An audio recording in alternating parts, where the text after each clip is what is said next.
100 शब्द प्रति minute Hindi short hand dictation. Ready, start. Hindi हमारी राजभाषा ही नहीं, हमारे राष्ट्रीय एकता की भाषा है। एक ऐसी भाषा जो देश की सभी प्रांतीय व क्षेत्रीय भाषाओं को अपने स्नेह से बांधकर मजबूती प्रदान करती है। अपने समय के देश के बड़े बड़े भाषा विद्वानों ने हिंदी के महत्व को परिभाषित किया। यही वजह है कि आज़ादी के 65 सालों बाद भी हिंदी आज भी हमारे देश को एकता के सूत्र में बांधे हुए हैं। पैरा, देखा जाए तो वैश्विक तौर पर जिन मुल्कों में कभी अंग्रेजी का डंका बजा करता था, उन्हीं मुल्कों में अब हिंदी चल रही है। दरअसल हम यदि हिंदी के विकास और अतीत को विश्लेषण करें तो पाएंगे कि यह आज जिस मुकाम पर पहुंची है वह इसके गुण धर्म के बल पर संभव हो सका है। हालांकि हिंदी के मार्ग पर बाधा बनने वाली सरकार की नीतियां ही रही हैं। ऐसा हिंदी विरोधियों द्वारा ही प्रचारित किया जाता।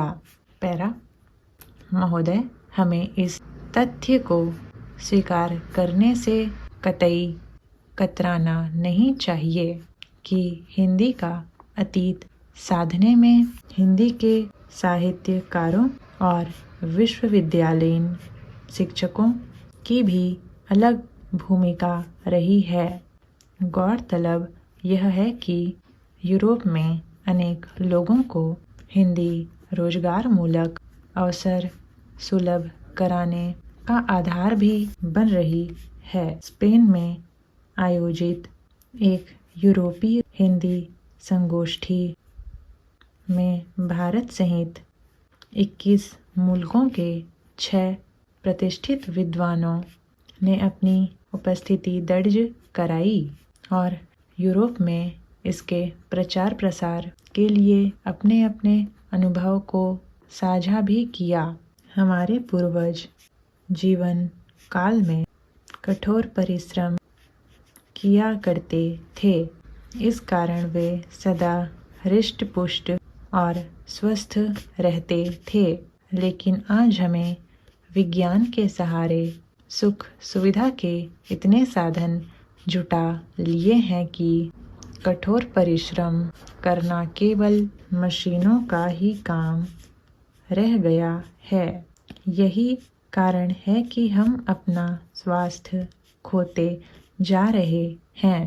शायद ही कोई ऐसा व्यक्ति हो जो यह मानता हो कि शरीर के लिए व्यायाम आवश्यक नहीं है।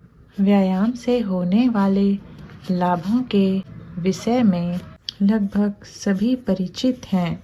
आज किसी व्यक्ति के पास इतना समय नहीं है कि वे व्यायाम के लिए समय निकाल सके या फिर 1 घंटा कसरत ही कर ले। किसी कारणवश क्रम भंग हो ही जाता है। स्टॉप। तो ये था छोटा सा डिक्टेशन। उम्मीद है आपने लिख लिया होगा। अगर कोई आउटलाइन में डाउट हो तो आप अपने हिसाब से बना सकते हैं। तो आज के लिए इतना ही। Thanks for watching.